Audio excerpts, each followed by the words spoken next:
So this is a review of CL CDC 11 mock VARC section. Now, just a little top of the mind views. RCs were very readable, very understandable. There was no difficulty in terms of readability in any of the passages. The argument of the authors, the main ideas, everything was very clear. But the questions were very, very weird, and they were bordering on, in fact, stupidity for quite a few questions. And their options were equally illogical. Very, very, I mean, I don't know how these kind of questions get created. These are in no way representative of the actual CAT questions. As we will see as we go along, maybe just one RC was okay in terms of the logical part, the questions and the options. But rest of the three were downright pathetic, I would say. VA section was the saving grace. It was logical, it was doable, and if one applied oneself, then one could get 7 out of 8 correct there.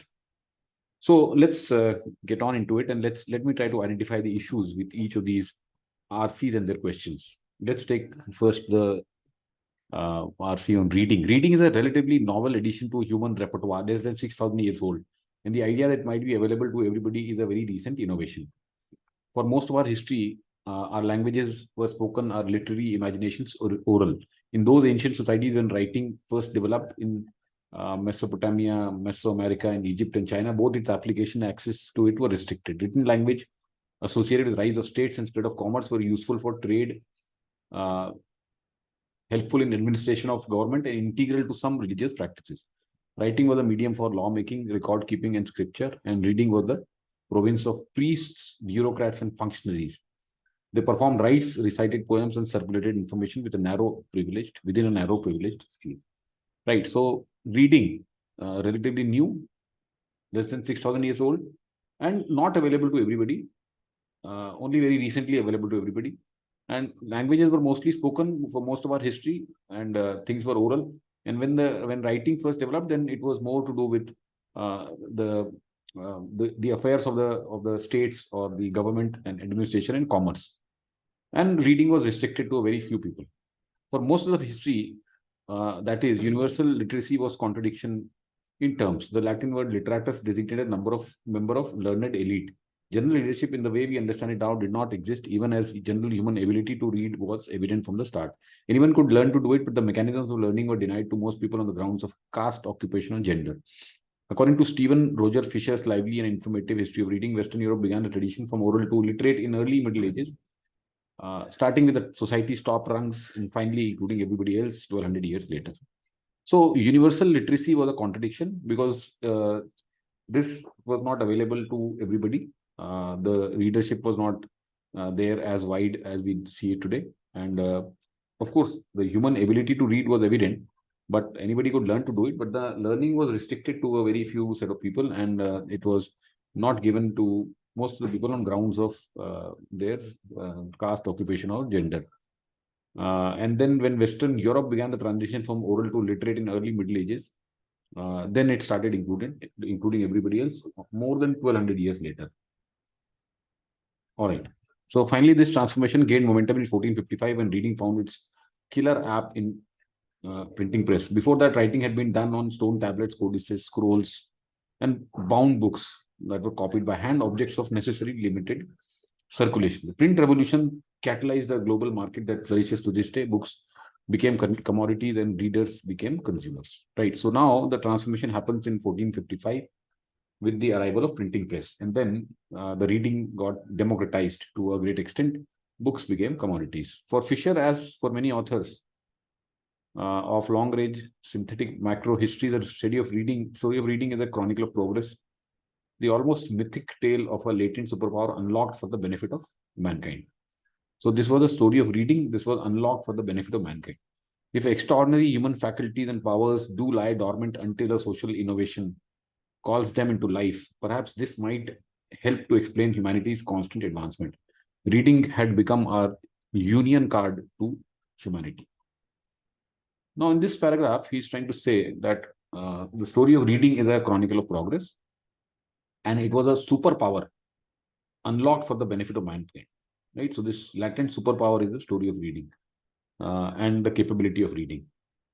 And if the extraordinary human faculties do lie dormant until a social innovation calls them to life, then perhaps this might explain humanity's constant advancement. Okay, this is a beautiful idea and not one I'm inclined to quarrel with, not even to note that unions can always be broken and progress stalled or reversed. Humanity, though, is a notoriously gnarled and thorny proposition, and it might be that the history of reading, especially in the post-Gutenberg era, reveals just what complicated and contradictory characteristics we've always had been.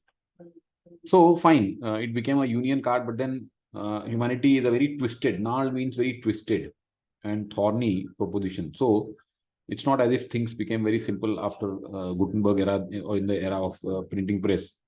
In fact, it just revealed what complicated and contradictory creatures we've always. For one thing, the older restrictive model of literacy as an elite prerogative proved to be tenacious, even as in early modern Europe, reading spread among the bourgeoisie. Bourgeoisie means common people, the middle classes, you can say, middle classes, and then further down the social ladder. So it started coming down from being an elite prerogative to the common masses also.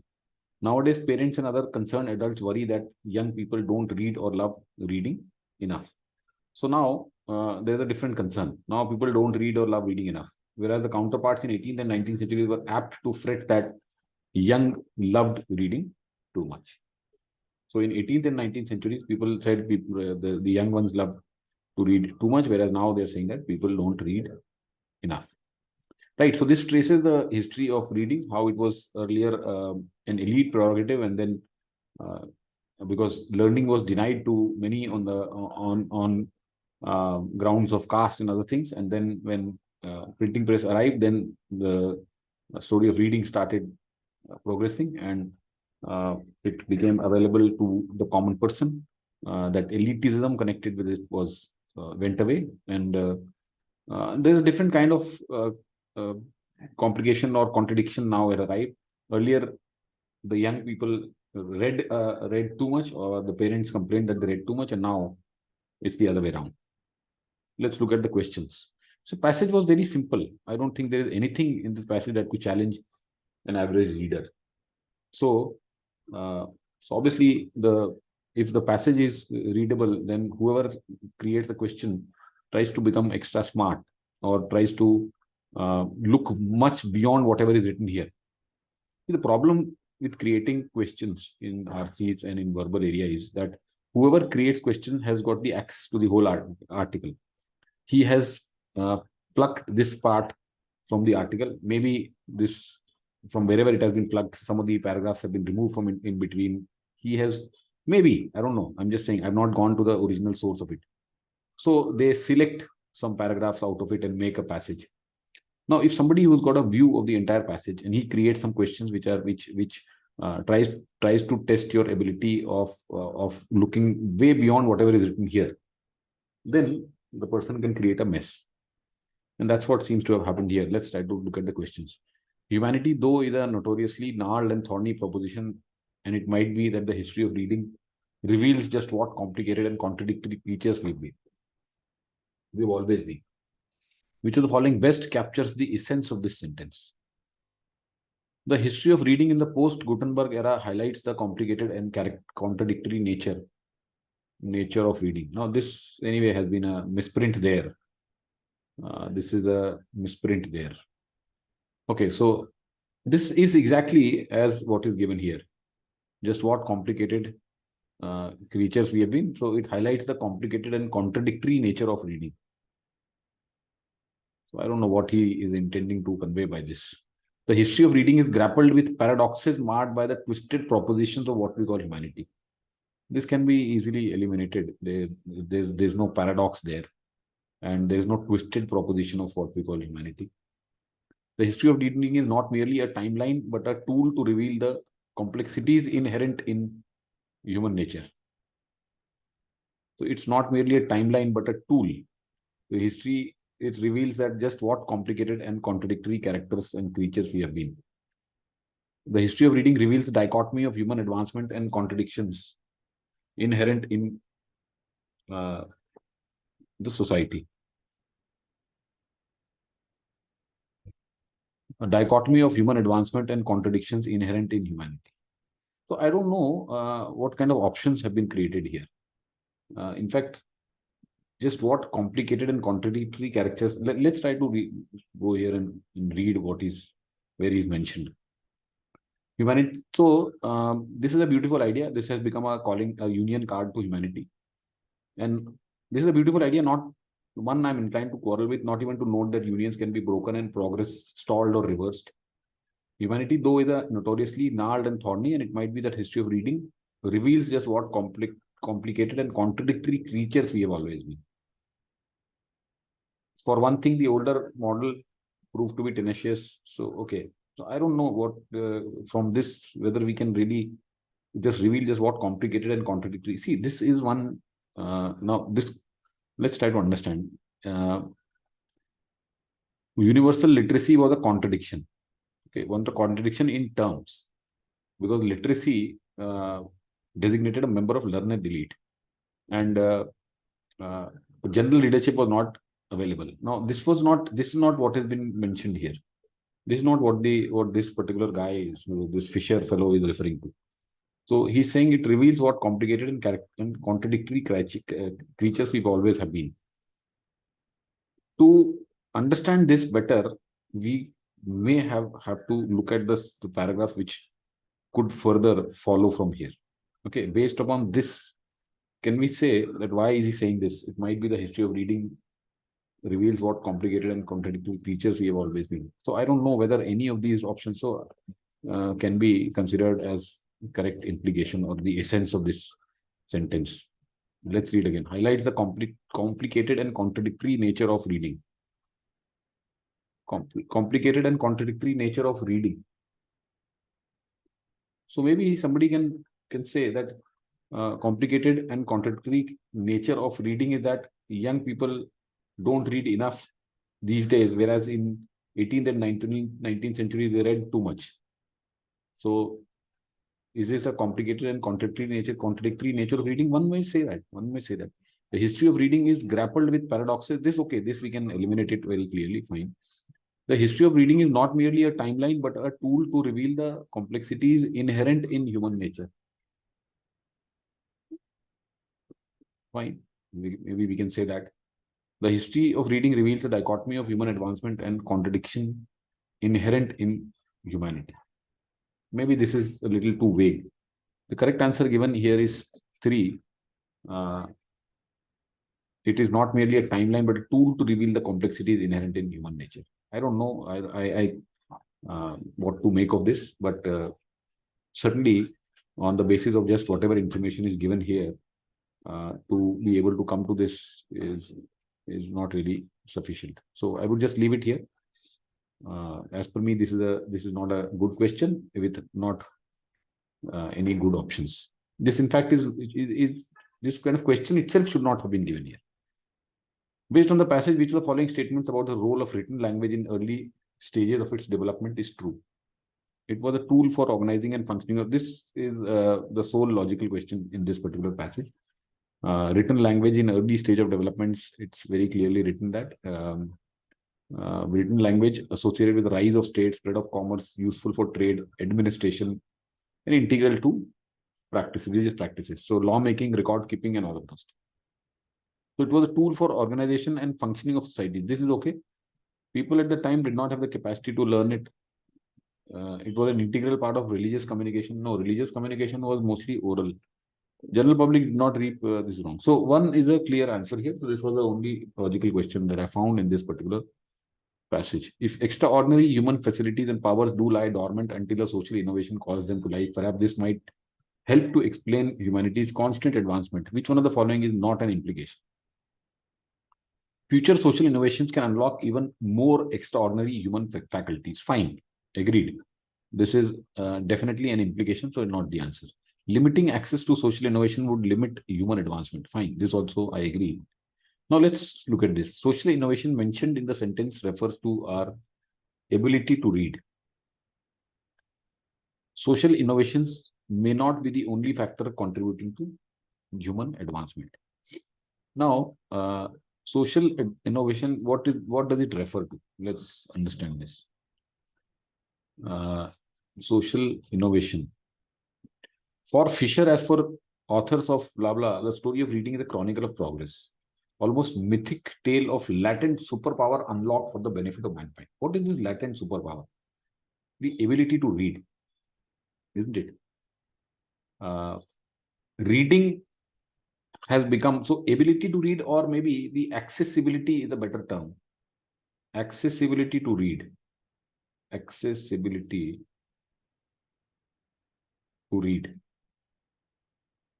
The almost mythic tale of a latent superpower unlocked for the benefit of mankind. If extraordinary human faculties and powers do lie dormant until a social innovation calls them into life, perhaps this might help to explain humanity's constant advancement. Now, this social innovation, what does it refer to? Does it refer to the printing press? Is it a social innovation? John Gutenberg's printing press, or it's an innovation? Fine, but is it a social innovation that is being referred to here, or social innovation means the accessibility to read? Okay, the availability of books. Earlier, that was restricted to these scrolls or stone tablets and bound books and all of those things. Objects of limited circulation. Now we have, because of printing press, we have books. Books become commodities. So this social innovation, is the author calling this printing press as the innovation, or is calling the accessibility to read or availability to read as the social innovation? So here, if you look at this question, social innovation mentioned in the sentence refers to our ability to read. So ability to read, okay, we may say accessibility or availability, or as per the official answer given, it says the social innovation was the printing press. I don't know. I don't really agree to that statement. Social innovation, whether social innovation is referring to the printing press, I doubt. This is a much broader thing than this printing press. Okay. So, okay, fine. It refers to maybe not our ability, but the accessibility or availability of reading. So this is not correct. Fine. But what about this one? Social implications may not be the only factor contributing to human advancement. Social innovations may not be the only factor. So if extraordinary human faculties do lie dormant until a social human innovation calls them to life, perhaps this might help to explain humanity's constant advancement. Now,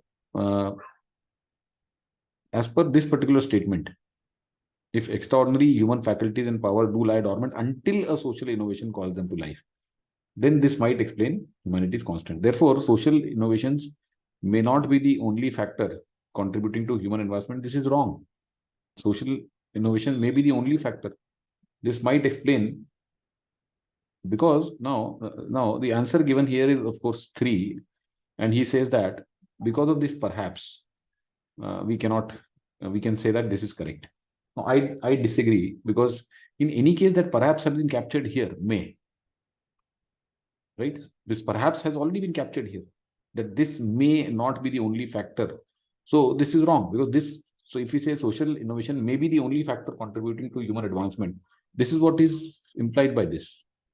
So I don't agree with his view that this 4th is a correct interpretation. So as per me, these two could have been, any of these could have been the answer. Right? And he has given the answer as 3. So this is another of those.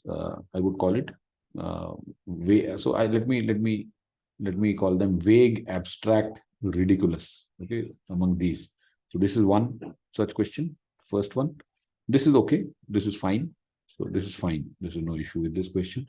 This is another of those vague, ambiguous, or ridiculous question.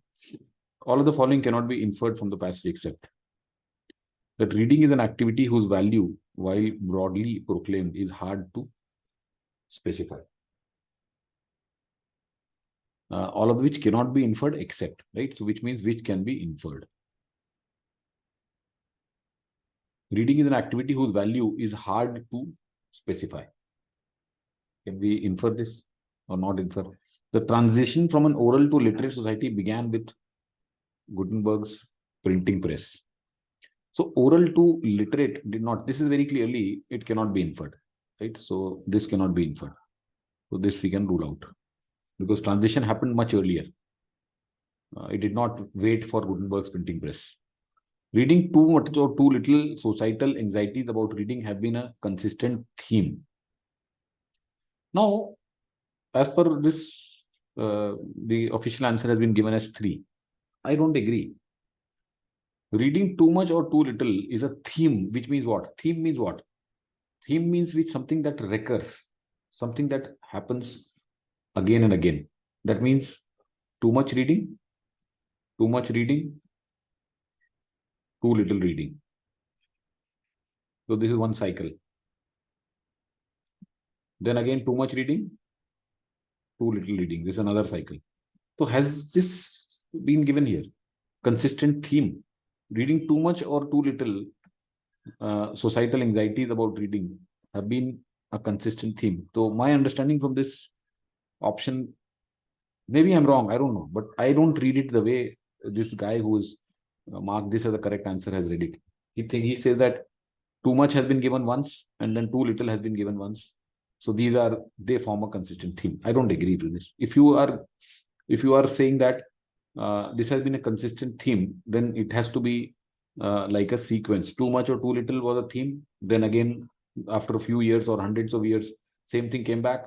Sometimes they read too much, sometimes they read too little. So it has to recur, right? At least a few times. Reading too much recurs multiple times. Reading too little multiple. Here is saying that initially in 18th, 19th century, people were reading too much. And now 21st century, people are reading too little. Is this a theme? Can we say that it is theme just because at one point something happened and now something else is happening? Can we say that it is a theme? I don't agree. Not at all. A theme has to recur, has to happen a few times. Then only it can be called a consistent theme. If something happens, see, suppose India has won a match. India won a match, and then India lost a match. So winning or losing has become a consistent theme. Can we say? Obviously not. So this, I don't agree with this. Elitist nature of reading was nullified as Europe entered the modern period. As per me, this is still okay. This we can still infer because elitist nature of reading was nullified because the reading came down the social ladder, as he's very clearly said. So it nullified. Now, the explanation given for this is that this cannot be inferred because we have not totally nullified. I don't understand what is total nullification or nullification. Neutralized, right? The elitist nature was neutralized. So suppose there are earlier only elite were given the access, and now even the people down the social ladder are also given the access. So we have neutralized, right? We have nullified the elitist nature of reading, haven't we? So this also this can be inferred. So this okay, one we can rule out, but 3 and 4 can both be can said to be inferred as per me. Sorry, fourth, not third. Sorry, not third. Third cannot be inferred because this is not a theme. This is not a theme by any stretch of imagination. Fourth can be inferred. So as per me, fourth still is okay, is a better answer, better than third at least. But he is marked as 3. So I'll just put 3 here and I'll leave it for you to decide. Okay, so as we see in this particular passage, out of these 4 questions, 3 have question marks, right? So if you were unfortunate to have picked up and just got 1 correct and started blaming yourself, then stop doing so. As I keep explaining during my classes and my mock reviews, that don't blindly trust that these mocks mirror actual CAT, and don't just make them the basis of your euphoria or your despondence, right? So first passage, quite disappointing. Let's move to the second. The obvious question is west of what? Likewise, where is the east? Terms used in present day geopolitics regularly make reference to an east and west, as in Far East, Middle East, Western ideas. The obvious answer is the west has something to do with Europe. If the area including Turkey, Saudi Arabia, Iran, Iraq, Israel, Palestine, and Egypt is somewhere called the Middle or Near East, doesn't that imply that it is east of something else? Simple enough, nothing complicated. In fact, we get the original term from Greece. Greece is a center point. East of Balkan Peninsula was east, west of Balkans was west, and Greeks were at the center of their self-understood world. Okay, fine. So we get the original term from Greece. Likewise, the sea that both separated and united the Greeks and their neighbors, included the Egyptians and Persians, is still called the Mediterranean. Mediterranean, which means sea in the middle of the earth. Albeit in Latin, not Greek, we get the word Western civilization, the Romans. The ancient civilizations clustered around the Mediterranean treated it as a center of the world itself, the major trade route to one another and a major source of their food as well. So fine, we are now getting to Greece. Greece is a center point, and basically that sea that separated and united Greeks and their neighbors was basically is still called the Mediterranean. It means sea in the middle of the earth. Mediterranean, middle of the earth.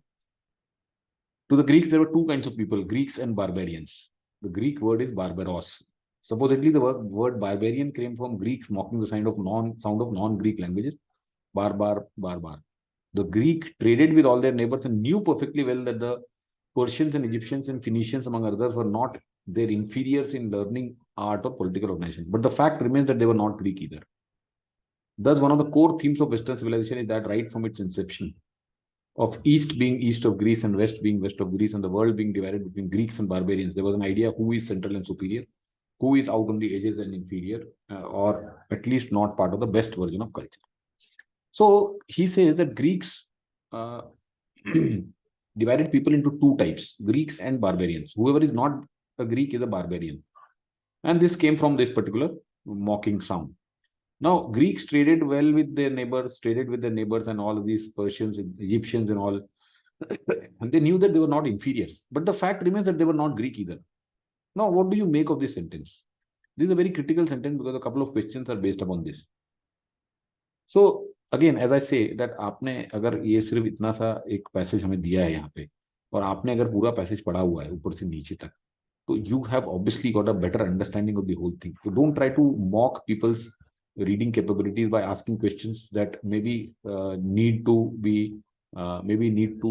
look at the entire passage to understand the real crux of it. Because यहाँ पे जो ये sentence लिखा हुआ है कि Greek knew perfectly well that they were not their inferior, fine, but the fact remains that they were not Greeks either. तो क्या Greeks उनको inferior समझते थे कि नहीं समझते थे? Did the Greeks consider them inferior or not? Can we conclusively say on this basis that nahi samajhte? I don't think so. Okay, they may in their hearts, they may know that they were not their inferiors, but the way they use these words, Greeks and barbarians, they obviously considered them to be inferior in some way or the other. They maybe not inferiors in learning art or political organization, but a question hai bhi isme aayega. Inferior is a very broad word. Let's wait for that question. I'm just trying to set up the background for that question. So the fact remains they were not Greek either. Thus, one of the core themes is East being east of Greece and West being west of Greece, world being divided between Greeks and barbarians. There was an idea who is central and superior. So obviously, the idea is that Greeks were superior, and who is out on the edges and inferior is the other people. In a sense, then the Greeks invented the idea of West and East, but did not extend the idea to anyone but themselves, certainly including the barbarians who inhabited the rest of the Europe. In other words, the Greek did not have a concept of Western civilization as Greek versus barbarian. Likewise, the Greeks did not invent civilization itself. They inherited things like agriculture and writing from their neighbors. Neither was there a united Greek empire. There was a great Greek civilization where Alexander the Great conquered when he thought most of the world stretching from Greece and itself and Egypt, and as far as it collapsed into feuding kingdoms. Thus, while later cultures came to look at Greeks as an intellectual and cultural ancestors, Greeks themselves did not set out to found the Western civilization itself. Okay, fine. Let's now look at the questions. It can be inferred that the Greeks looked down upon their neighboring civilizations. I think this is correct. Why would you call somebody neighboring civilization barbarian if you did not look down upon them? Fine, you may say that they were not inferiors in learning art or political organization, but are these the only things? Is this the complete gamut? यहाँ पे अगर लिखा होता कि they were not inferiors in any way, then we can maybe say that they didn't look down upon their neighboring civilizations. Then also, I don't think we may have said that. Still, I'm saying, अगर यहाँ पे लिखा होता were not their inferiors in all areas, in any area, तो हम फिर भी कह सकते हैं. लेकिन फिर भी प्रॉब्लम है कि ये कह रहा है the fact remains they were not Greeks either, and there was a question of who is central and superior. There's an idea, and the Greeks entertained that idea, and who is out on the edges and inferior? Obviously, the others considered themselves the originators of Western civilization. ये तो rule out कर सकते हैं. Greek did not have a concept of Western civilization. So we can rule this out. Acknowledge the contributions of neighboring civilizations. Acknowledged the contributions. Okay, so they acknowledged the contribution of neighboring civilization. Let's see. The Greek traded with all their neighbors and knew perfectly well that they were not their inferiors. But the fact remains that they were not Greek either. Can we say that they acknowledge the contribution of neighboring civilizations? Okay, इसमें एक कहीं पे लिखा हुआ है कि we get the word clustered around this fine major source of food. Greeks invented, did not extend the idea, including barbarians. In a way, they did not have a concept. The Greek did not invent. They inherited things like agriculture and writing from their neighbors. They inherited. So inherited मतलब कि did they acknowledge? Did they acknowledge the contributions of neighboring civilizations? So on the basis of so this is the answer that has been justified here in the official answer key. That is 3 is the correct answer. They acknowledge the contributions of. I doubt just by saying that Greek traded with all their neighbors and knew perfectly well does not mean that they acknowledged. I cannot from these statements I cannot. Maybe whoever has given this answer has got the access to the entire article, and in that article maybe somewhere it has been mentioned that they acknowledged, or I don't know. I don't have access to it, so I can't say. But at least on the basis of whatever is written over here, I don't think that one can make a inference that acknowledge the contributions of neighboring civilizations. And also, I think you can definitely infer that they look down upon the neighboring civilization. I mean, I cannot rule it out. So I'm not 100% sure about this. I'm not 100% sure about this. Inference here means must be true. Okay, that from the passage, it must be 100% or unequivocally inferable that this is true. I don't think you can either infer this 100% or this. Believe that West was superior to East. This, we may not infer this because West, in a sense, they invented the idea, but they did not extend the idea to anyone but themselves. They did not have a concept of Western civilizations. Fine, we can rule this out, but at least in between these two options, I'm not. I can't say that this must be true or this must be true, right? So both.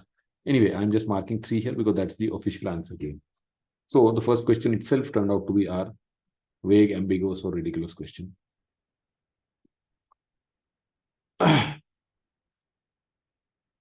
What is the significance of the Mediterranean in the overall context of the passage? So it acts as a central point in shaping ancient perceptions of geography. ठीक है, central point Mediterranean है, middle sea in the middle. So ancient civilizations clustered around the Mediterranean, treated as the center of world itself, the major trade route. So this is okay. This we can say that yes, this looks okay.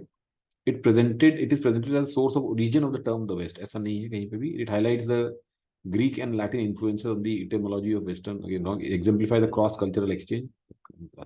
So 1 is the correct answer here. This was again the logical question, the only logical question that I could find in this particular passage also. इसमें कोई problem नहीं है. Okay, so as we had labeled this fine, I am just labeling this as fine then. All right. Each of the following can be deduced from the passage except. Greeks can be considered ethnocentric, evaluating other cultures using one's own standards. Ethnocentric. Okay, so you evaluate other cultures using your own standards. Now, look at the irony, or look at the paradox, whatever you want to call it. He's saying that yes, this can be inferred. Okay, this is not the answer to this question, so that means this can be deduced as per this particular person who has created this, right? तो अगर आप अपने आप को ethnocentric कर रहे हो और evaluating other cultures using one's own standards, तो आप उसको फिर why are you not agreeing with this when we say that they looked at the others as inferior? आप अपने स्टैंडर्ड से उसको अगर कंपेयर कर रहे हो और इवैल्यूएट कर रहे हो, so obviously you are calling them barbaric, right? You have a name for the other civilization which is barbaric, right? Greek versus the barbarics. So obviously then you are considering others inferior, right? So आप अपना ही खुद का logic defeat कर रहे हो. There was a lack of political unity in ancient Greece. This can be deduced, right? So this is a logical option. इसको हटा देते हैं. ये साफ साफ बोला हुआ उसमें एंड में. A civilization's view of what is central is shaped by geography and culture. I don't know from where he has inferred this, because he says that this can be deduced. The Greeks considered the civilizations outside of them barbaric.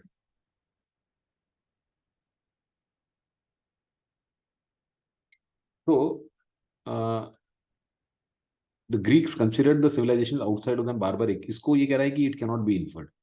It cannot be deduced. The passage does not support the statement that Greeks considered civilizations as barbaric. While it mentions that Greek used the term barbarians for non-Greeks, it also specifically says that Greeks knew perfectly well that the Persians and Egyptians were not their inferiors. Hence, the use of term barbarian does not necessarily imply a view of civilization as barbaric. I kind of feel like laughing at the justification given to make this option as correct. Literally, I feel like laughing. And I would like to have a discussion with the person who created this option. When, let's say, when you are calling to Greeks, there were two kinds of people, Greeks and barbarians. Supposedly, the word barbarian came from Greeks mocking the sound, barbar, barbar. Now, fine, okay, I agree that they knew perfectly well that these were not their inferiors in these areas. But the fact remained that they were not Greek either. That means they were barbarians. That means they had a low view of them.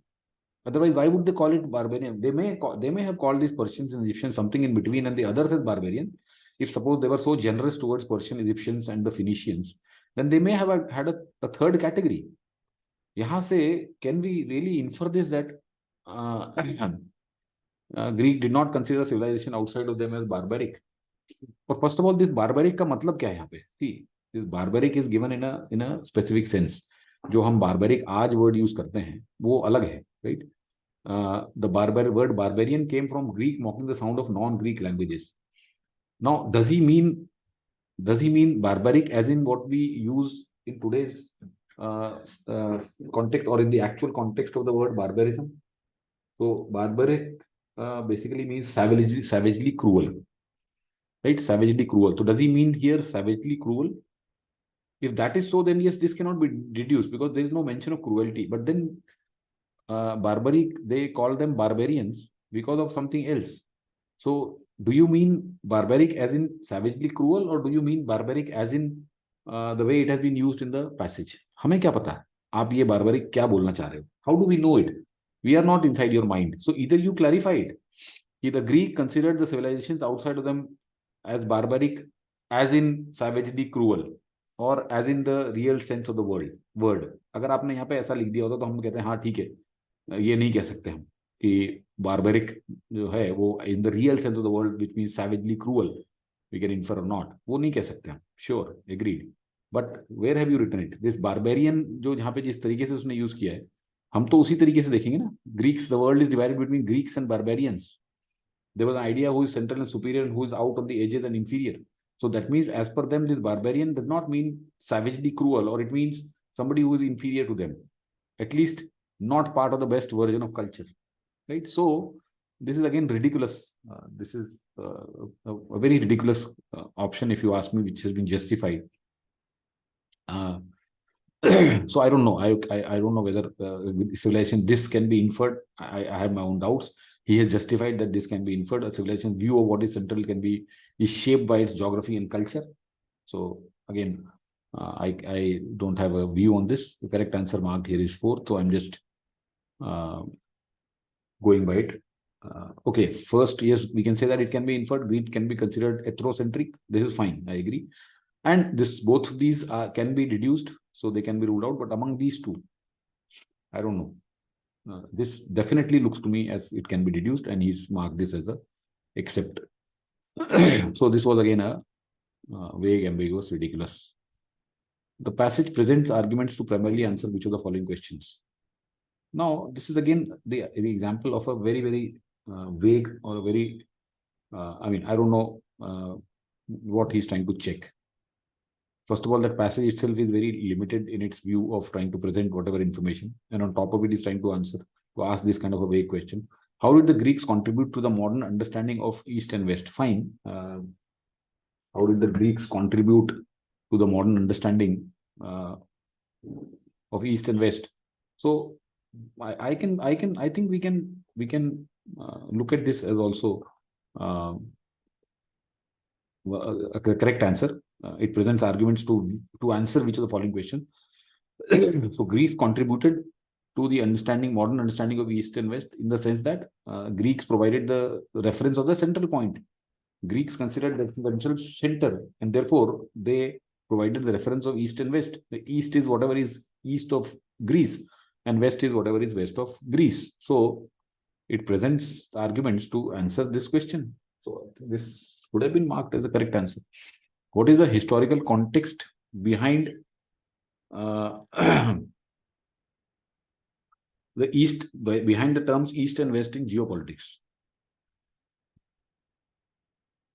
Okay, let me just read out the option, the justification given to eliminate this option. Let me see. The question says the passage presents arguments to primarily answer which of the following question. Although the passage does explore the Greek perspective of East and West, its primary focus is not limited to how the Greeks contributed to modern day understanding. Rather, it aims to provide a more encompassing historical context for these terms in geopolitics. This historical context naturally includes Greek perspective, but it is not solely about them. So our friend has, just by reading these four or giving these four paragraphs, he has understood geopolitics on a much broader level, right? I really compliment him.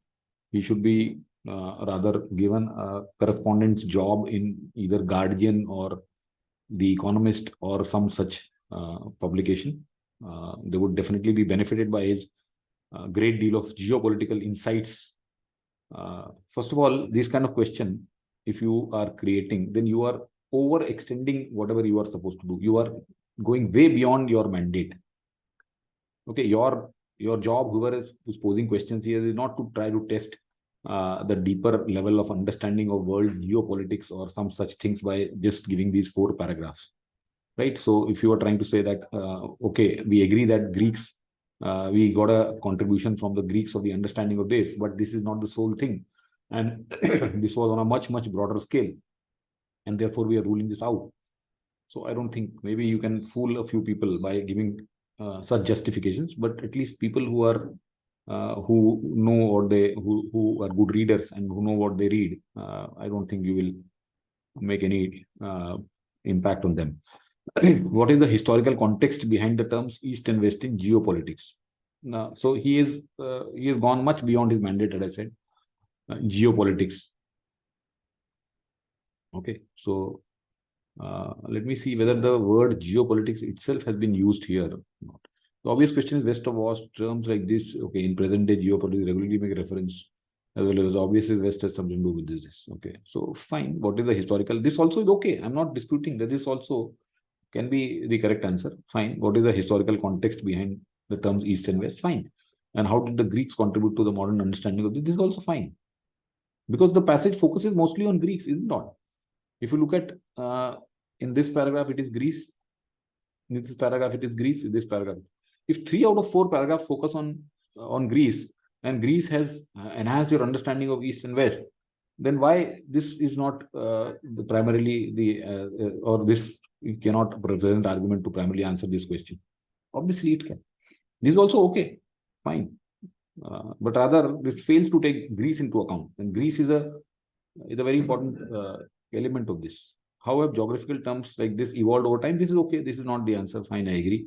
What was the Greek worldview regarding themselves in relation to this? Also, this is also, again, maybe not a main, but this also has been answered. So, but both of these could have been the answer. So he is marked 2. So I marked 2, and again I label this as vague, ambiguous, and ridiculous. So, as we have seen in both of these, again, this is something, it's not been this bad.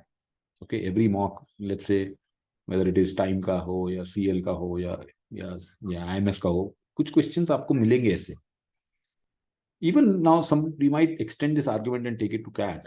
Yes, CAT also sometimes. Okay, but then there have been very few instances.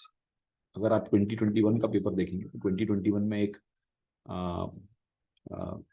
entropy वाला passage था, okay, where the heat, the clock, the precision of time and the entropy, so inverse proportional, उसका जो था inverse relationship, right?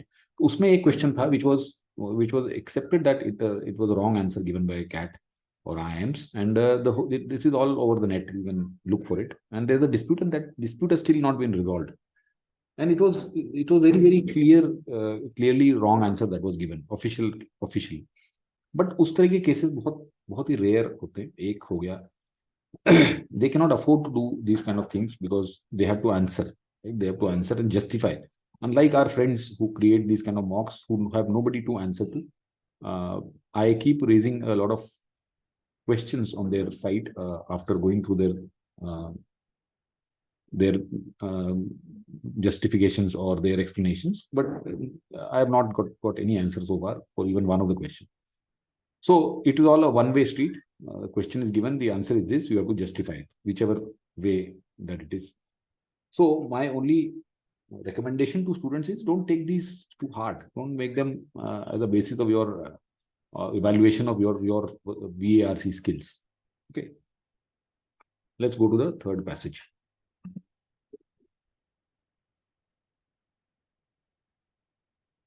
Okay, this was one passage where things were okay, much better than the first two passages.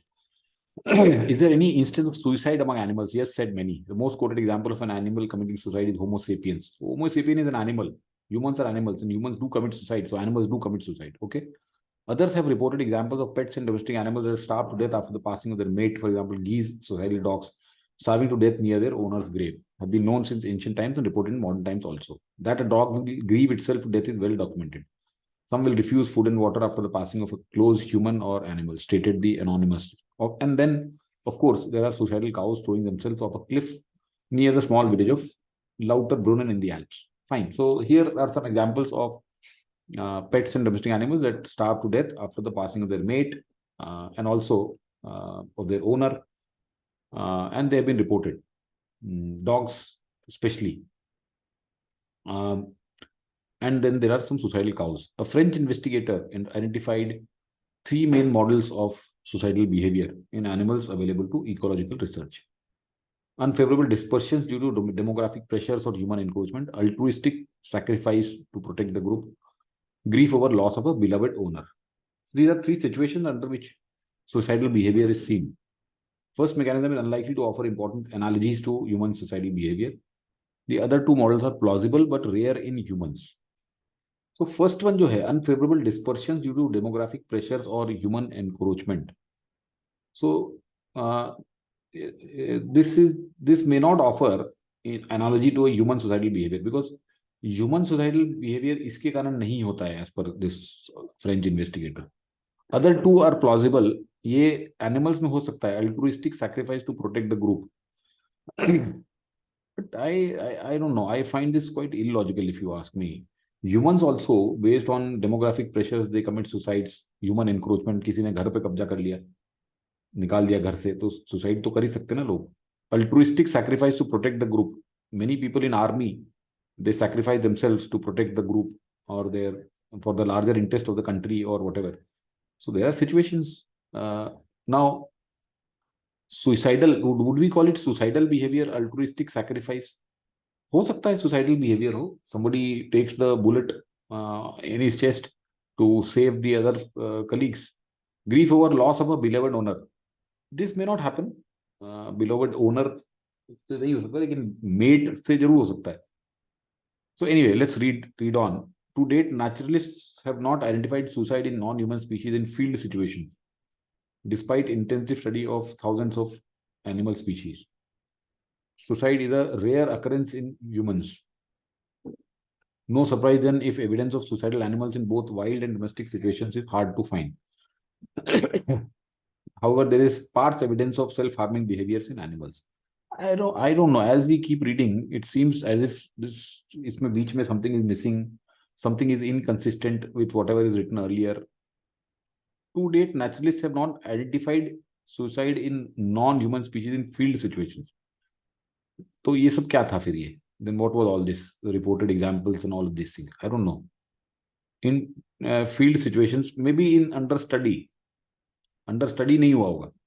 Suicide is a rare occurrence in humans. ऐसा है क्या? Suicide is a very common occurrence in humans. Why is he saying rare occurrence in humans? No surprise then if evidence of suicidal animals in both wild and domestic situations is hard to find. What is how is this linked to suicide is a rare occurrence? So therefore, he's trying to say that in animals it will be even rarer, and therefore it is difficult to find. However, there is sparse evidence of self-harming behavior in animals. So, however, there is sparse evidence. How this, however, is justified when you are already saying that there is no surprise that suicidal animals is evidence is hard to find. So obviously there is sparse evidence of self-harming behavior. So how is this, however, justified? I don't know. I get a feeling बीच बीच में से कुछ लेके और उन्होंने बना दिया ये passage. इसके questions illogical नहीं थे, as I said in the beginning itself, but the passage itself is looking illogical to me. Animals subject to sudden confinement and pets experiencing separation from their owners sometimes show self-destructive behaviors. Stressful situations such as crowding, isolation, separation, and confinement, especially when perceived as uncontrollable, can result in self-endangering behaviors, particularly among primates. तो confinement अगर कर दिया, separation हो गया, तो भी हो सकता है. Stressful situations, crowding, isolation, when perceived, can result in self-endangering. तो already ये तो बता चुके हैं यहाँ पे crowding और ये सब demographic pressure और human encroachment. So I don't know. Can result in self-endangering, particularly among primates. Impairing effect caused by internal parasites of behavior are thought to stimulate self-endangering behaviors in some species of insects such as butterflies. तो अगर कोई आपके अंदर parasite आ गया तो भी आपके अंदर you can get you can simulate self-endangering behaviors. Butterflies and mammals such as suicidal attraction to the feline in rodents parasitized by Toxoplasma gondii. Overall, these instances are doubtful parallels with human intentional self-killing. So here he has given some examples of why these animals, in what situations they show self-destructive behaviors, and then he tries to say that this has doubtful parallels with human intentional self-killing. Among birds, strong competition is observed among siblings to gain parental resources. It was proposed that as mortality by starvation increases, selection would favor fratricide at first, then fratricide plus infanticide, and finally suicide by nestling with the shortest life expectancy. So पहले तो पिताजी, fratricide means father. So sorry, fratricide. That is patricide. Sorry, my mistake. Fratricide means brotherhood. तो फ्रेट्रीसाइड पहले पहले आपस में बड़े लोग मरेंगे, फिर इन्फेंटिसाइड होगा, फिर suicide. I don't know what he is trying to say. Besides these cases of extreme self-sacrifice, the instances when animal endangers its life to the point of risking generally fall within parental behavior or actions done on behalf of close kin. Altruistic suicide is known in humans. I seriously doubt from where they have got this. Let me go and have a look also. I'll do that once this is over.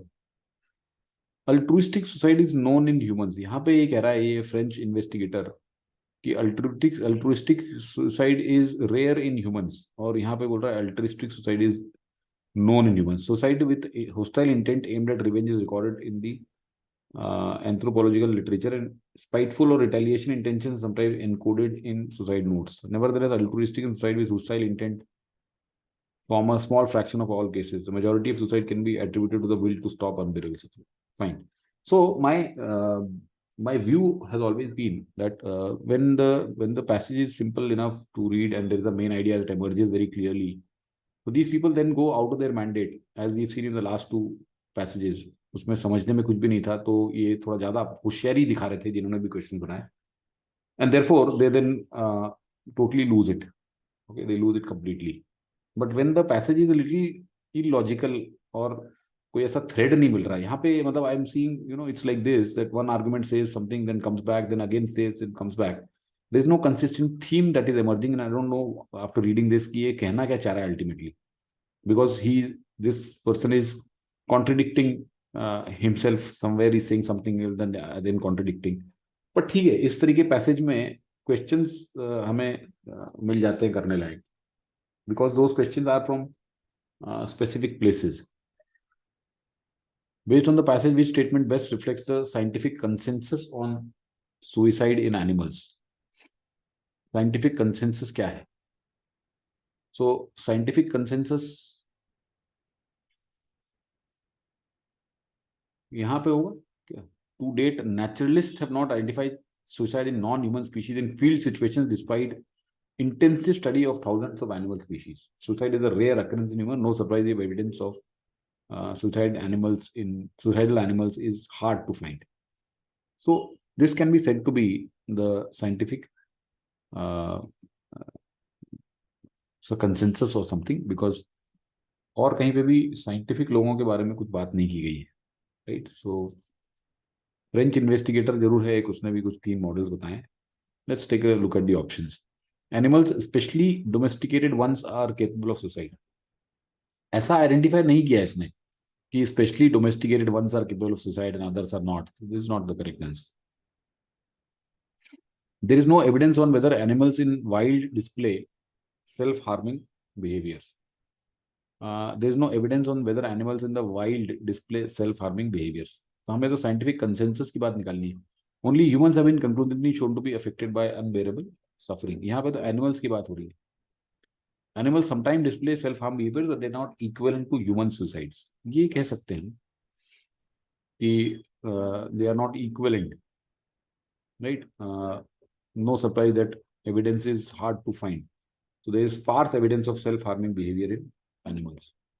So to date, naturalists are not. यहाँ पे I think we can from this infer that animals sometimes display these kind of behaviors.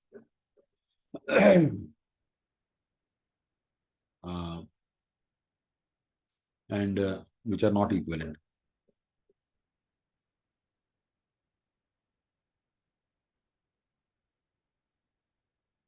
So fourth is the only option that I think, again वो अच्छा question नहीं था, कुछ मजा नहीं आया करके इसको, but fourth is the best one.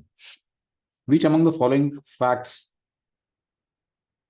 would cast the most doubt on the rationale for attributing suicidal behavior to animals based on anecdotal examples like grieving dogs and geese? Would cast the most doubt on rationale given for attributing suicidal behavior. तो ये suicidal behavior grieving dogs का और geese का क्या था? geese का था passing of their mate, और suicidal dogs का था near the owner's grave. So these dogs and geese, because of being separated from their mate or from their owner or bereaved, that was the rationale given. तो उसको doubt करना है आपको. That means you have to find another cause, right? So ये cause and effect reasoning में the cause is shown as A causes B. So if you can figure out from the options C that causes B, then you have weakened it or you have cast the most out. So let's look for such a statement. Animals have been observed to adopt maladaptive behavior for other reasons such as resource scarcity. Maladaptive behaviors, whether this can be called maladaptive behaviors, तो suicide behavior है, तो maladaptive behaviors. Animals self-destructive behaviors often have an underlying evolutionary benefit that are not immediately obvious. Okay, now we got that answer. Okay, so if A leads to B, this is the cause and effect, right? So इसको weaken करना है, तो we find another cause. So another cause is B. Let's say C. So C causes B. So we are given that another cause in second option, which says that it has underlying evolutionary benefits that are not immediately obvious. That means there is something else. So this can be the correct answer. We'll keep it. Most animals that display self-destructive behavior recover हो जाने की बात नहीं है. The studies on suicidal behaviors in animals are largely inconclusive due to small. Again, this is not going to cast doubt. C is wrong because it says that the display self-destructive behaviors recover. They are not these people. हमें तो जो suicide कर लेते हैं animals, उनके ऊपर उस वाले ग्रुप से बात करने. This is a different group that recovers. So we are not talking about this group. So C is out. Second is the right answer. तो इसमें this was this was a logical fine. This question was fine, we can से.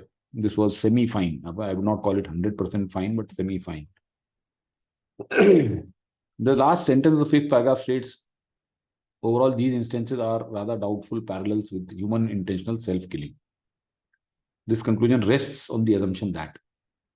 So doubtful parallels कहाँ पे है fifth paragraph में? ये कह रहा है कि overall these instances are rather doubtful parallels. That means कि जो ये animals जो self destructive behavior show कर रहे हैं, separation from owners हो रहा है इनका, crowding isolation हो रहा है, और what else is happening? The internal parasites आ गए हैं इनके अंदर, species of insect, उसके कारण हो रहा है.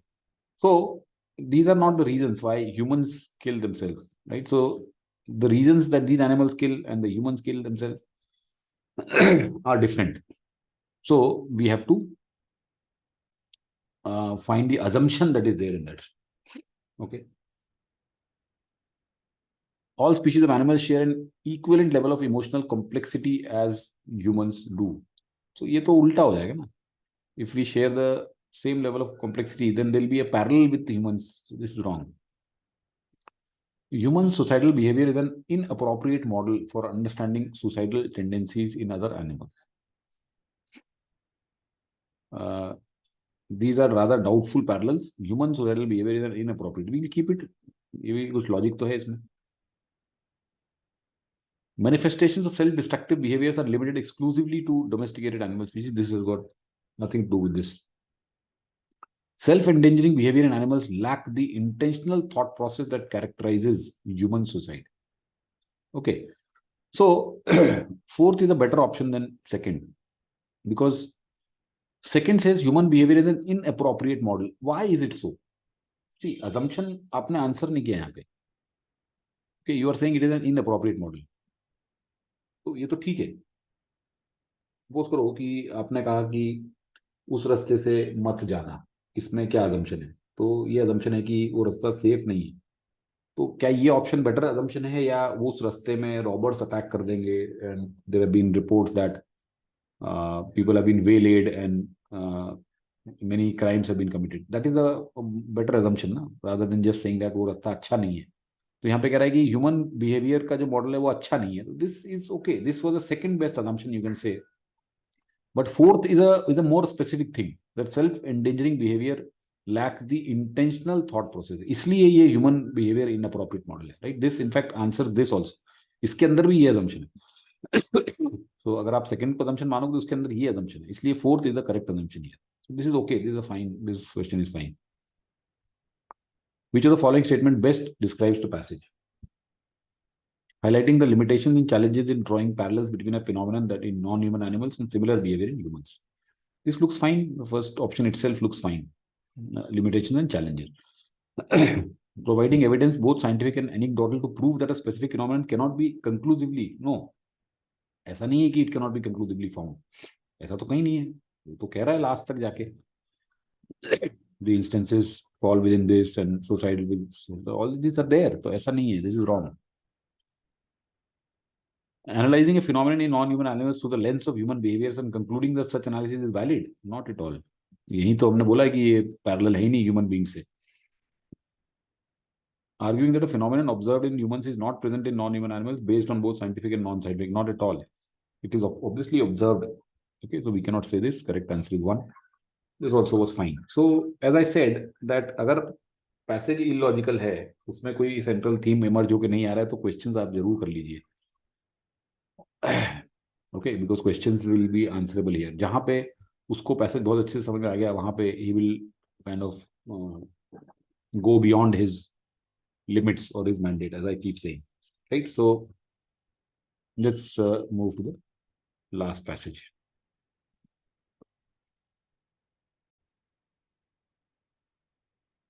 Now, this, I'm sure most of you would have left this passage because obviously one is it came in the end and first 3 were easy to read, easy to understand. So most of us would do those 3 passages. If at all we do 3, अगर 2 करते हैं तो भी उन्हीं में से करेंगे. This one we would keep it for the end. Now, this one has been very clearly inspired by one of the passages that came in CAT 2021 on utopia. Okay, utopia, dystopia. कई लोगों में से आपने वो कर लिया होगा passage. Very interesting passage that was. I cannot say the same about this. This is, of course, in reading it is interesting, but the questions again are a little funny. So let's look at it. Sir Thomas More was the first person to use the term utopia, describing an ideal imaginary world in his most famous work of fiction. His book describes a complex community on an island in which people share a common culture and a way of life. The term he coined derived from the Greek word otopos, which means nowhere. Ironically, it is the opposite of similar sounding utopos, which is a good place. At its heart, the book poses the question of whether there could be such thing as perfect world and served as a platform to highlight the chaos of European politics at that time. Fine. So this Thomas More ने ये जो सबसे पहले utopia term use किया, which means a perfect imaginary place. Place is perfect, but it is imaginary. It cannot really exist in a real world. The society depicted in Utopia differs from European society that Thomas More was living at that time, one rife with intrigue, corruption, and mired by scandal. The author's experience with politics in his time and Utopia that he invented demonstrates his contrasting relationship. Utopia is communal, allowing its people to easily meet their needs, while European society is described as a place where idle monarchs and nobles seek to increase their own wealth and power at the expense of people who are left in poverty and misery. Clearly dissatisfied with the world he was living in, More sought to create a different place altogether on the page, a world free of hierarchy that ultimately cost the author his life. So, this society that he envisaged as utopia was totally 180 degrees contrast to European society. So, European society was full of intrigue, corruption, scandal, whereas utopia was basically was communal. That means it helped or allowed the people to easily meet their needs. It made people live together with each other. Nobody was trying to grab what the others had. Whereas in the European society, the nobles and monarchs were always seeking to increase their own wealth and power. Right. So obviously he was dissatisfied with the world, and so he tried to create a different place on page or on paper.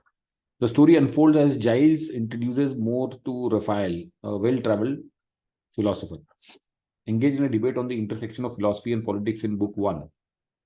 More and Giles are captivated by Hythlodae's insights and propose that he serve as an advisor to the king. Hythlodae declines, citing a dinner with Cardinal Morton to argue that such a role would be futile and restrictive. He contends that the king seeks affirmation rather than genuine advice and expresses belief that European politics, particularly the idea of common property, are far superior to their European counterpart. Intrigued yet skeptical, More and Giles request to learn more about Utopia. So this is the way the story unfolds. So there's a character Giles, and then More, the guy who wrote this. So they are introduced to, or he introduces him to Raphael, and then they discussed about the philosophy and politics in book 1. So this guy has got deep insights. So More tells him, why don't you become an advisor to the king? He says that no, I won't, because a king seeks affirmation. King को सिर्फ अपने आसपास yes person चाहिए, yes man. They don't want people who can give genuine advice. But he expresses the belief that utopian politics, the idea of common property, are far superior. So they are intrigued and yet skeptical. They request to learn more about Utopia. So now comes book 2. Following a lunch break, Hythlodae delineates the utopian society characterized by rational governance, communal property, social equality, and religious freedom, among other virtues. So he delineates means provide the distinction. तो European society के बारे में जब पूछ रहे थे तो इसने बता दिया कि वहाँ पे रैशनल गवर्नेंस होगी, कम्युनल प्रॉपर्टी होगी, सोशल इक्वालिटी, रिलीजियस फ्रीडम होगा. While More and Giles find some aspects of utopia perplexing and irrational, they concede that certain elements could be beneficial if integrated into European societies. तो इन्हें थोड़ा सा इसमें से कुछ confusing भी लगा, irrational लगा, लेकिन they said that these would be beneficial अगर हमें से European societies में integrate कर दें. Right? So this is the story in book 1 and then in book 2, that how it went along. Utopia presents many themes such as wealth, power, slavery, and causes of injustice. The overarching theme throughout the book is the ideal nature of a utopian society. In Utopia, there is no greed, corruption, power struggle due to the fact that there is no money or private property.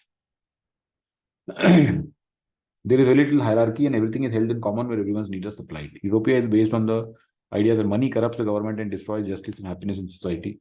Hythlodae points out that even the wealthiest of men are still not happy because they are too worried about securing and increasing, and they leave the rest of humanity without the means of meeting. So again, simple, कई सारे themes है इसमें, wealth, power, और इसमें nature जो है कि कोई greed नहीं है, क्योंकि किसी के पास खुद की कोई money या property नहीं है, सब कुछ common है. So everybody's needs are supplied. And basically the idea is money corrupts the government and destroys justice and happiness.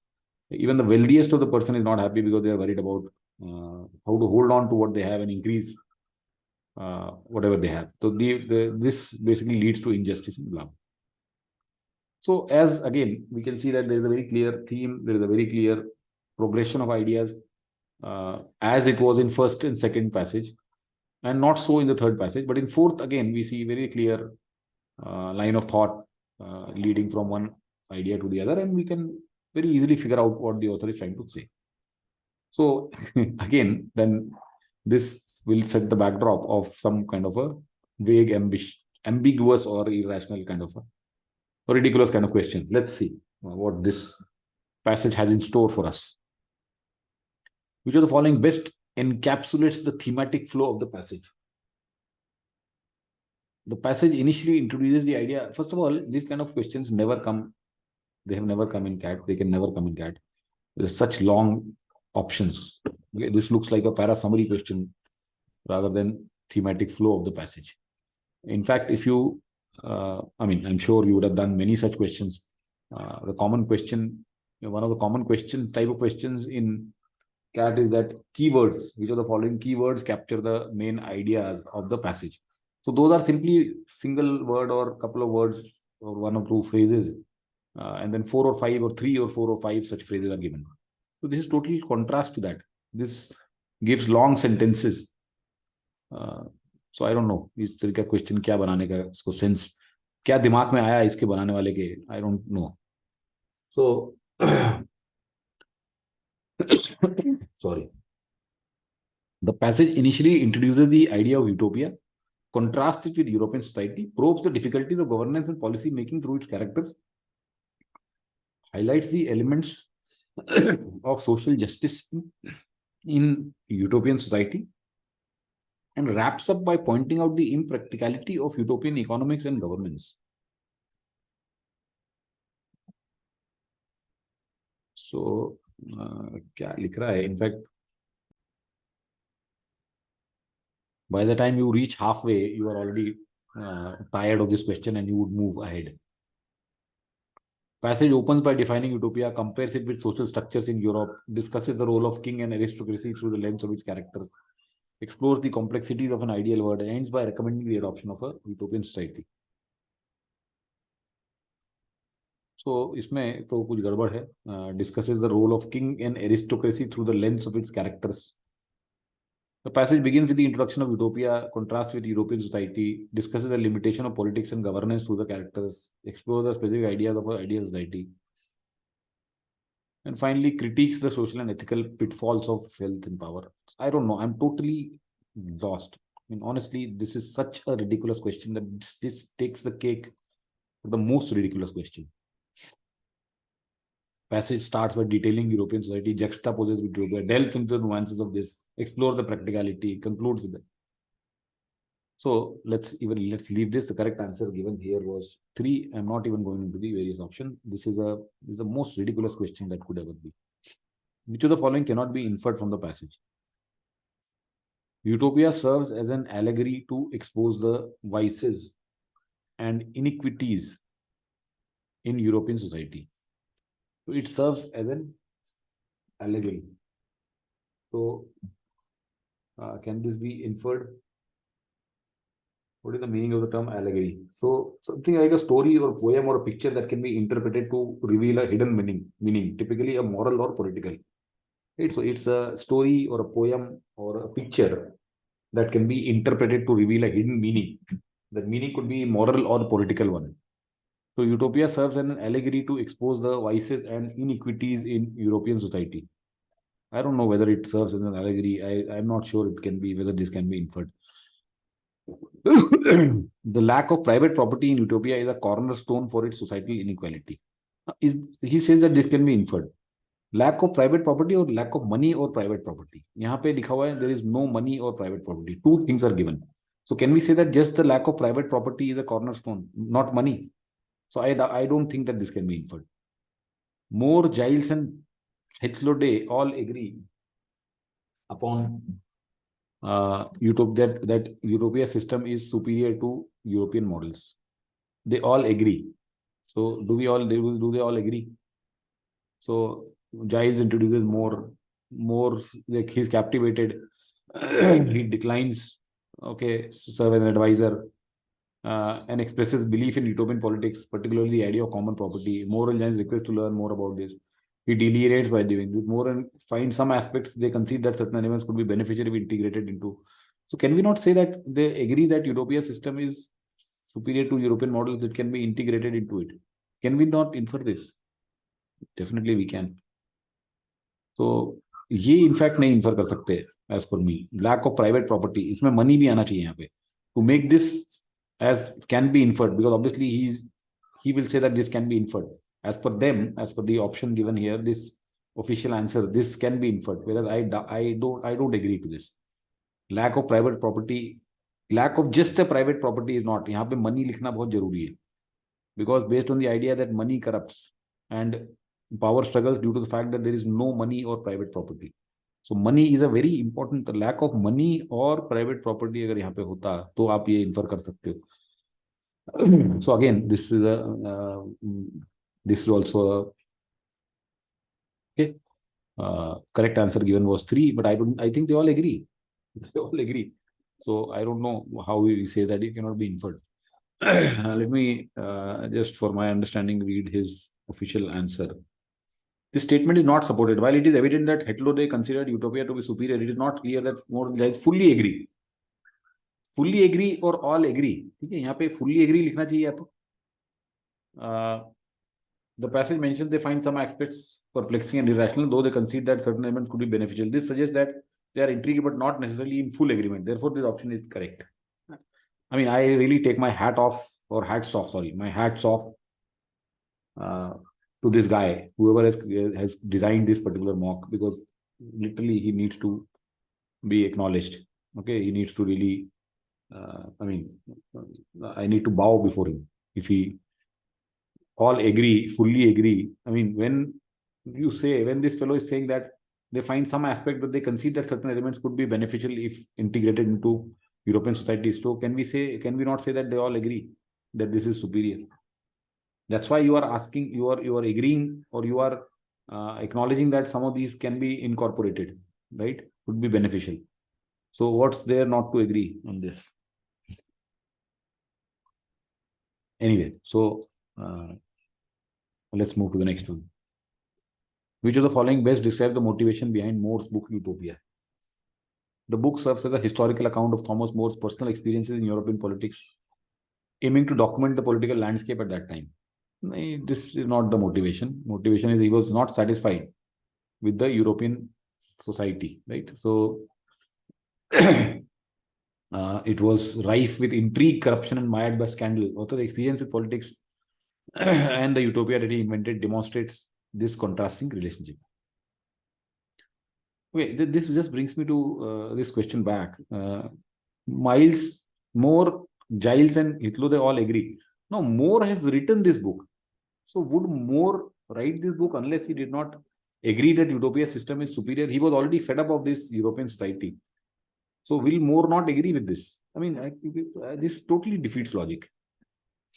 Okay, so through the lens of an ideal society, the book draws attention to the flaws and corruption plaguing European politics during Thomas More's era. This is okay. This is fine. While discussing imaginary, the objective is to offer readers an escapist fantasy. Book aims to initiate a philosophical debate about the practicality of this in the real world, advocating the adoption of a society that promotes equality. Again, this can be removed. So second is the correct answer here. This is perhaps the only logical and fine question here in this. Okay. Each of the following, if false, could call into the question of the logic of European society, except.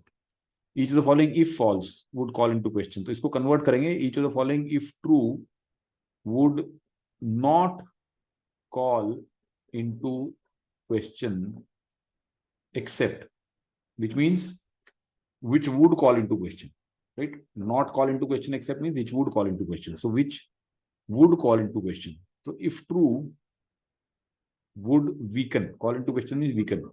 So ये weaken वाला question है. Which of the following, if true, would weaken this? The logic of utopian society. Ethical governance would naturally lead to a more equitable society. ये तो strengthen करेगा, ये weaken नहीं करेगा. A communal system of property ownership can solve many of the society's problems. ये भी strengthen करेगा, weaken नहीं करेगा. When provided with the right conditions, human being will act in ways that benefit society. Okay. The citizens have a shared belief in society's principle.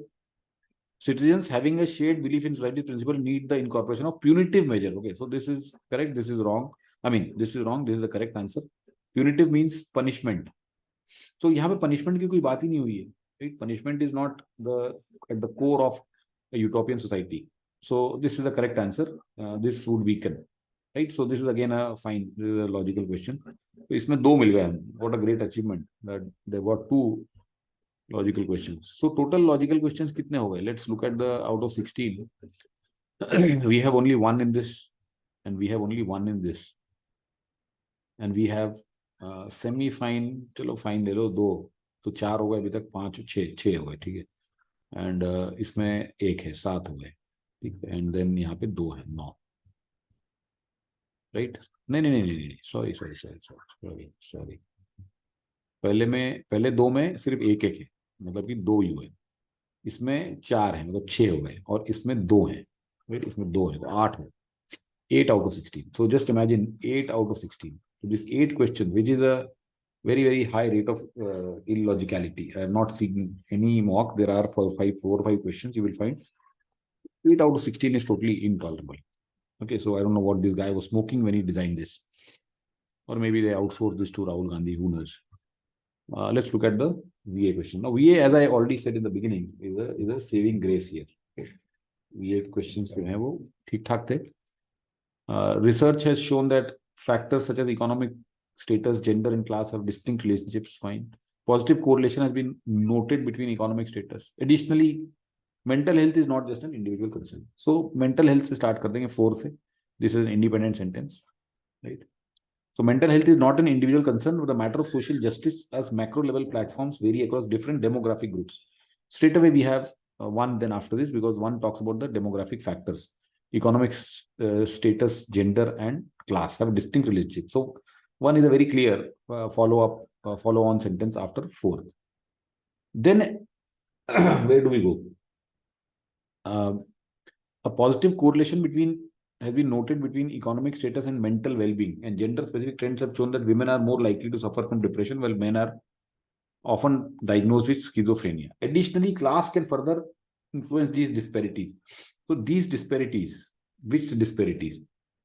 So disparities जो second में दी हुई है, disparities between women and men. Working class women are more prone to depression compared to middle class. So among these also, okay, so यहाँ पे देखिए, in second we have women और men के बीच में comparison. The women are more likely compared to men, and even within men, class can further influence these. So within women also, working class are more prone to depression, right? So this passage has got a very clear move from broad. So we have multiple demographic factors, right, which are economic, gender, class, and then gender based दिया हुआ है कि women और men में, and even within gender based there is a class here, right? So there is a very clear movement of this particular passage from a broad idea to a narrow idea. So good question. 4, 1, 2, 3 is the correct answer. So very logical question, not very straightforward, I would say, because the sentences were a little long, but very logical question, and one that should have been done by any good reader. Okay. Yet Elkins Stanton's path to success took many twists and turns. So Linda Elkins Stanton is on a journey back in time to unlock the secrets of early solar system and to ask some of humanity's biggest question about the universe and ourselves. So yet took many twists and turns to success. Abhi to we have just stated that she is on a journey back in time. We have not mentioned who she is and what success she has achieved. Nothing of that sort has been mentioned so far. The 1 is too premature for this sentence to come. So now we know that this Elkins Stanton, she's the vice president of Arizona State University's Interplanetary Initiative and Foundation, Regents professor in this school. He's a lead scientist for NASA's Psyche mission scheduled to launch on October 12th. Yet the path to success took many twists and turns. Can we say this? If we put it in 2, then what is this mission? The mission. See, we cannot break the thought flow wherein we are talking about a specific mission here, which is NASA's Psyche mission and the mission. So you cannot bring in this particular story about her path to success having twists and turns in between and disrupt this thought. So this is out. The mission plans to land on an unusually metallic asteroid Psyche to gain clues about the course and formation of other planets and moons, including ours. Now, as an insecure young girl, she may not have looked much like a future scientific leader. Now, suddenly, you move from this particular mission the details of this mission to as an insecure girl she may not have. So this she refers to what? In any sentence, if you find a pronoun, then the antecedent noun has to come in the sentence previous to it. Immediately previous sentence में noun आना चाहिए. तो अगर आपने इसको 3 में नहीं रखा तो फिर she किसके लिए? Because यहाँ पे इस sentence में तो we are talking about the mission, right? So therefore this has to come at 3. Yet Elkin Stanton's path to success took many twists and turns. As an insecure girl, she may not have looked much like a future scientific leader. For one thing, she was women. Again, this continues the explanation, right? So 3 is the correct answer.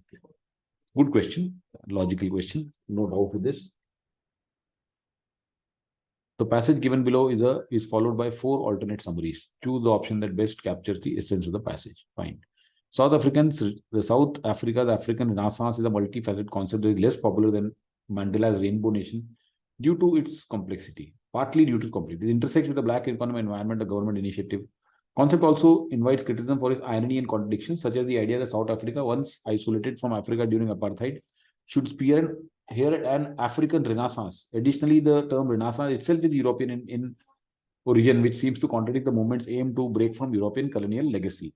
Another point of contention is the movement's reliance on English, despite South Africa's 11 official languages, 9 of which are Bantu languages. Critics argue that this linguistic choice may alienate the majority of Sorry for the cough.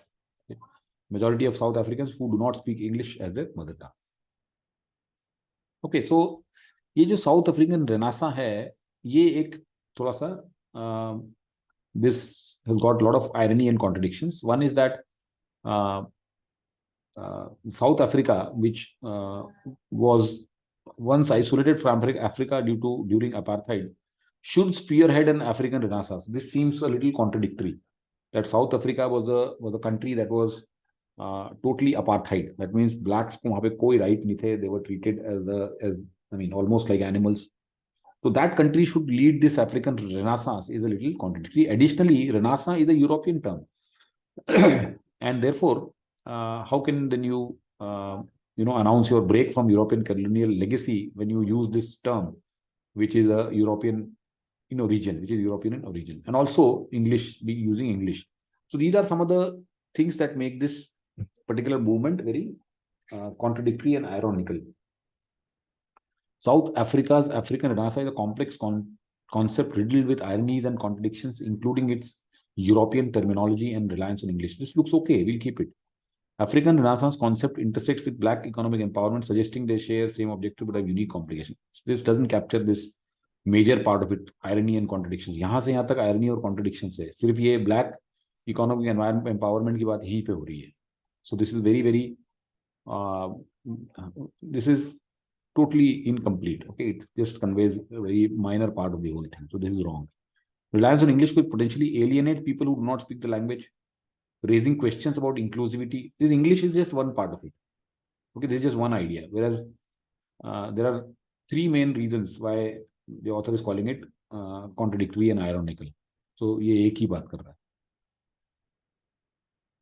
European terminology और reliance on English यहाँ पे 2 चीजें बताई गई at least. South Africa's leading role in African Renaissance raises questions given its historical isolation from African continent. Now this again talks about only one particular point, and which is that this was the most apartheid state or country, and how it can be leading this particular African Renaissance movement, right? So this is only one part of it. Correct answer is 1 here. So 1 is the correct answer. Logical question है, कोई दिक्कत नहीं है इसमें.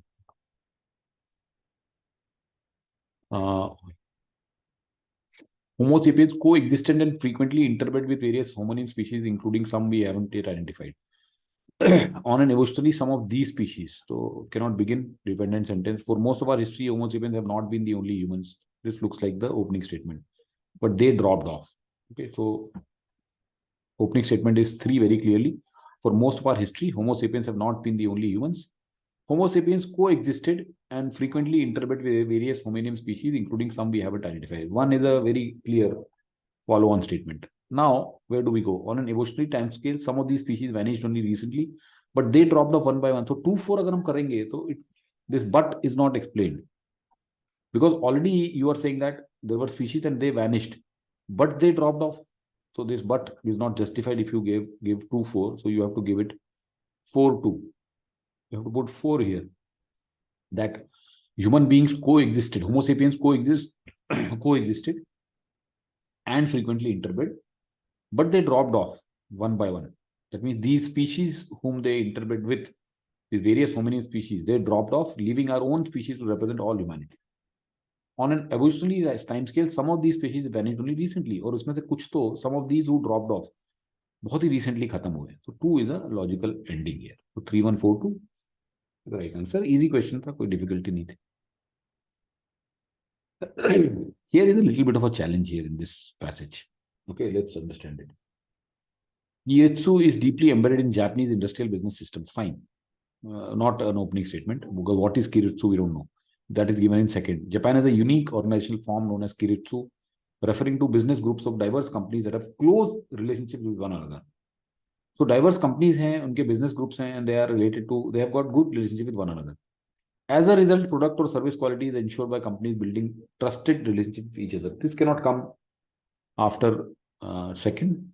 The key benefits for Kiritsu members are access to stable bank financing, insulation from marketing, reduction of risk, monitoring of benefits, and blah blah. As a result, product or service quality is ensured by. So see, 2 se start kiya, and we will go to 3 in the end. That is for sure, because as a result is the result of whatever benefits of Kiritsu are. Now we are left with 2 options here. Either you can have 1 4 or you can have 4 1. So let's evaluate which is better. So let's try this one first. 2 4. Japan has a unique organizational form known as Kiritsu, referring to business groups of diverse companies that have close relationship with one another. The key benefits for Kiritsu members are access to stable bank financing, insulation from marketing competition, reduction of risk, monitoring of benefits, reduction of information asymmetries, and mutual assistance. Fine. 4 can very well follow. Kiritsu is deeply embedded in Japanese industrial business systems. Deeply embedded. Okay. 1. As a result, product or service quality is ensured by companies building trusted relationship with each other.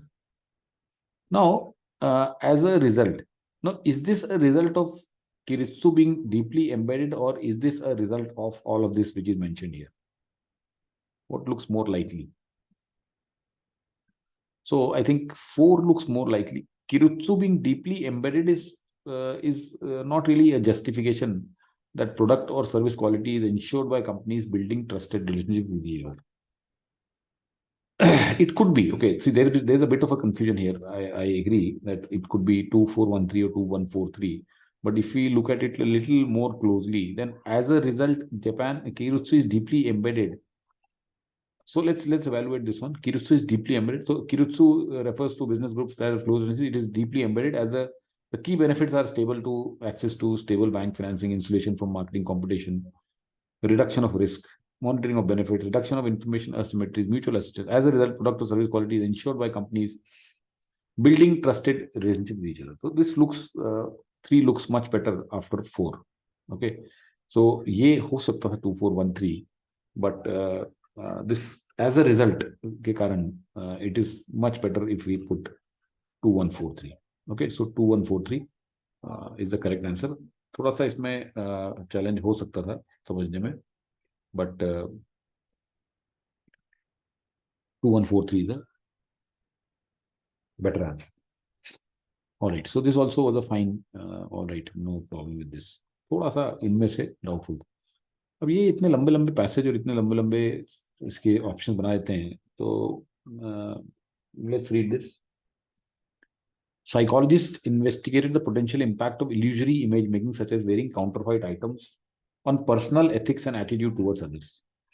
So अगर आप नकली चीजें पहनते हो, तो what is the result or what is the impact on your personal ethics and attitude towards others? तो आपने अगर नकली नाइकी पहना हुआ है, नकली रेबैन पहना हुआ है, नकली और कुछ पहना हुआ है for an illusory image making, that means you want to project an image of yourself that you are you have you have arrived in life, you are wearing all these brands, but they are counterfeit. तो आपसे कुछ आपके ethics में और attitude में फर्क पड़ता है. The study involved giving volunteers genuine and purportedly fake close sunglasses and asking them to complete a survey about the ethical conduct of people they knew. Survey included questions about everyday ethics like using an express line with too many groceries, as well as more complex scenarios involving business ethics. Result revealed that volunteers who believed they were wearing counterfeit glasses have a more cynical view of others, seeing them as dishonest and unethical in comparison with those wearing authentic glasses. Published in May, the findings suggested that wearing counterfeit items not only fails to elevate one's self-image as intended, but actually undermines one's internal sense of authenticity. This erosion of authenticity consequently leads to real-world cheating and a cynical outlook on others. So, ये एक study की गई जहां पे आधे participants को fake close sunglasses पहना दी गए एंड आधे को genuine, and then they were asked to complete a survey about ethical conduct of people they knew. So let's say they were asked to fill out a survey form for some of their friends maybe, or some known people, or their bosses maybe, or somebody else. तो इसमें काफी सारे question थे everyday ethics, business ethics के. तो इसमें जो results आए, people who were wearing counterfeit sunglasses had a more cynical view of others, and they were thinking that the other person is more dishonest and unethical compared to a person wearing authentic glasses. तो इससे ये इन्होंने देखा कि ये जो इसके self image को एलिवेट करने वाली बात थी, that also is defeated. Not just that, but actually it undermines one's internal sense of authenticity. So this leads to real world cheating and cynical outlook on others. Researchers examined the effects of wearing counterfeit glow glasses on personal ethics and perception of others, revealing that those who believed they wore fake glasses were less likely to view acquaintances as dishonest and unethical, undermining their own sense of authenticity. इसमें ये गलत है. They were less likely to view acquaintances as dishonest. This is totally wrong. This is 180 degrees. They were more likely. So this is out. In a study on impact of counterfeit items, including clothes, sunglasses on personal ethics and attitude towards acquaintances, volunteers wearing purportedly fake glasses developed a cynical attitude on their own ethics, affecting their own authenticity. Developed a cynical attitude on their own ethics. ऐसा तो नहीं बोल रहा है. Developed a cynical attitude towards others and called them unethical and dishonest. Affecting their own authenticity, ये भी गलत है. Undermining their own internal sense of authenticity. Affecting their own authenticity गलत है यहाँ पे. तो इसमें कई सारी गलतियां हैं. This is wrong. Psychologists conducted a groundbreaking experiment to explore how wearing counterfeit items like clothes influence personal ethics and view of acquaintances. Astonishingly, those who thought they wore authentic sunglasses exhibited a more cynical perception. ये तो उल्टा बोल रहा है again. Those who wore authentic exhibited a more cynical, or those who wore counterfeit. So this is wrong. Fourth is the correct answer. Psychological study investigated the potential influence on personal ethics. Those who believed they were fake had a more cynical view, impacting their own sense of authenticity. Impacting their own sense of authenticity, ठीक है. Yeah, affecting their own authenticity, sense of authenticity would have been better. ठीक है. So fourth is the right answer. And so this was also okay, but only thing is इस तरह की summary नहीं आती है जिसमें इतने बड़े बड़े पैराग्राफ और इतने बड़े बड़े क्वेश्चंस होते हैं. सर नहीं आता है generally. Okay. 2300 years ago, Aristotle concluded, more than anything else, men and women seek happiness. Happiness itself is sought for its own sake. Every other goal, health, beauty is valued only because we expect it to make us happy. Happiness तो आप इसलिए सीख करते हो कि आपको happy बनाएगा, लेकिन बाकी की चीजें इसलिए सीख करते हो कि आपको हैप्पी बनाएंगी. Much has changed since Aristotle time. Understanding of the worlds of stars and atoms extended beyond belief. Gods of Greeks were like helpless children compared to humankind today. Powers we now wield, and yet on this most important issue, very little has changed in the intervening centuries. We don't understand what happiness is any better than Aristotle did, and as for learning how to attain that blessed condition, one could argue we made no progress at all. ये कह रहा है कि देखो Aristotle के time पे 2300 साल पहले भी we concluded that men and women seek happiness. Happiness we seek for its own sake. Other things we seek to make us happy. काफी कुछ change हो गया है. We have much more powerful tools today, okay, compared to what those people had in those times. Gods of Greeks were like helpless children compared to what we have today in the powers we now wield. फिर भी बहुत कुछ नहीं बदला है, because we don't understand what happiness is any better than Aristotle did, and how to attain that, we have made no progress at all. Quest for happiness is constant across time from Aristotle to the present day, but we have gained many other things like money and power that make us happy. This is totally wrong. Gods of ancient Greece वाला childlike compared to the human, ये तो एक metaphorically बोला है इसने, यहाँ पे इसने थोड़ी एज अ सिमिली यूज किया है यहाँ पे, इसका मतलब थोड़ी है कि इसको they were childlike. So this is totally wrong. Despite profound changes in human capabilities and understanding, humankind's understanding of happiness remains as limited as it was. Yes, this looks okay. Aristotle believed that all goals are aimed at achieving happiness. This belief holds true and our understanding has not improved. ये गलत है. Correct ये है कि जितनी progress हो गई है आज एरिस्टोटल के जमाने से आज तक, despite that our understanding of happiness is still limited in the same sense. All right. Let's look at the next question. Getting married is a rather complicated business. Our society expects us all to get married.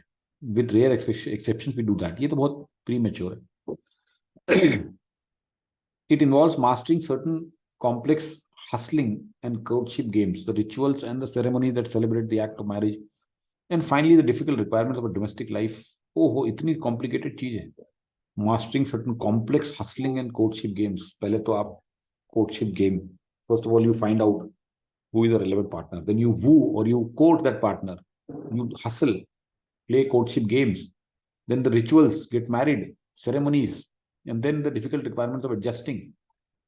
So it is a complicated thing. So this can definitely fit in here, right?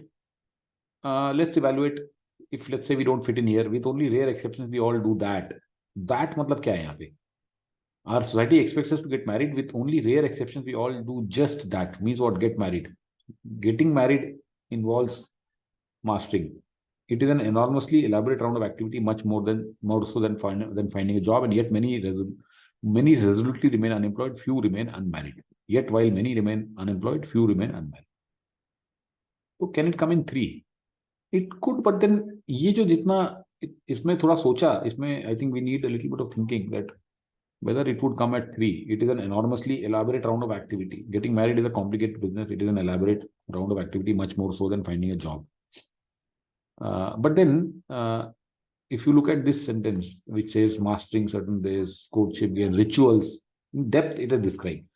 So the complications are described in great depth after the second sentence, not after third sentence. And therefore, the second sentence this would fit in the second sentence better than it would fit in the third, because already in this sentence you have laid out how complicated it is. Okay, you have given the complexities in great detail. यहाँ पे आपने you are just summing it up. It is an enormously elaborate round of activity. Okay, you just summed it up. So therefore, this one would fit in better in the second position. All right. So final verdict: VA was very much doable, easy, logical. So I don't know what happened when this fellow started making the RCs of the questions. Totally 180 degree. So that's how it happens. And I keep telling all the students, don't peg your hopes on these mocks. They are highly inconsistent within the same institute as well, and also across institutes. Some mock of some institute will be all right in VA in some test, as we have seen in this one, but be horrible in RCs. Some other mock may be good in RCs, but horrible in VA. Some other within VA itself, some mock may be good in jumbles or maybe completion, but horrible in summaries, just as IMS is. Whereas it could be the other way around for some other mock. In passages, maybe 2 could be logical passages, 2 could be atrocious. So if you look at CAT, they are very specific. They there's a lot of thought. Obviously, we expect that a lot of thought and a lot of testing. It's very important to test VARC questions, okay? Because if I create a question, I don't know how the others are going to react to it. I read a passage, I try to pick up, let's say, sentences for para jumbles, or I try to pick up sentences for para completion. Now, I would be looking at it from a biased perspective because I have read the whole passage, I have read the whole thing, and therefore my view might be skewed. So the best way is to test it on people. That how are they testing? Just exactly the same way as GMAT does. But unfortunately, I don't think that any such testing goes on for these mocks which these people are unleashing on unsuspecting students. Okay, it is a great disservice, I would say, that just because they want to give so many mocks, 15 prime cats, 15 CL, CDC, similarly IMS, similarly time, okay, because they believe in giving quantity over quality. Rather, I would that people give 10 mocks instead of 15, but then they make it as close to cat as possible. Perhaps next year I'm going to do that. All right, so we end the session here. I hope you learned something out of it. Thank you.